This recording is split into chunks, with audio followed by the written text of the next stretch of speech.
The elements of architecture vary throughout the vehicle. You have obviously the powertrain, which is a major element of the architecture. You have the suspension system.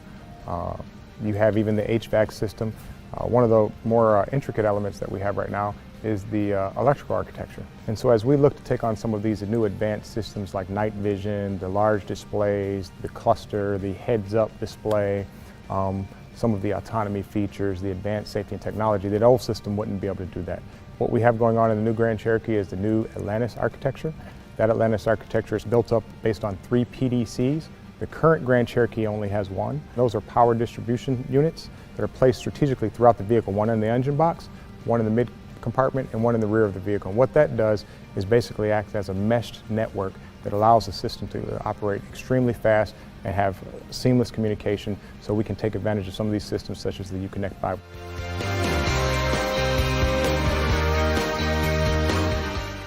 Our drowsy driver alert system basically spends the first period of time when the operator is driving the vehicle learning what you're doing. It's basically learning what your driving patterns are. If it sees gross deviations from those patterns, it basically then goes to an alert mode. And that alert mode then displays a coffee cup and says, hey, you have the potential of being distracted, and then it assists you in correcting. Night vision, of another very interesting system. That system really consists of an ECU, an electronic control unit, and a camera placed at the front of the vehicle. And that camera basically goes out and takes imagery and basically translates it into heat signatures. If the vehicle senses that obstacle or person or animal is in front of the car, it will identify them as red and put a red box around them. If that person is in proximity to become a potential threat to your path, it will basically put a yellow box around you. Passenger comfort. Well, first and foremost, we think about spaciousness. So we brought in the third row. And upon third row, we wanted to create the best third row experience. First thing is, how do you get in the car?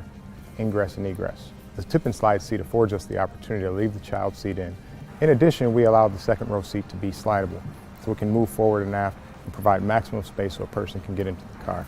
Comfort isn't always a physical attribute. Sometimes it's an emotional attribute. And so you just want to see what's going on. So we have our rear view camera, which will allow you to look in the back of the vehicle and monitor your children, monitor your other occupants, and stay engaged with the whole experience. When you look at the second row also, when you contrast that to a WK, there is actually an extra 2 inches of footroom, in addition to that seat being adjustable. So a lot of attention was paid from the second row back to make sure it's the most awesome experience a person would have.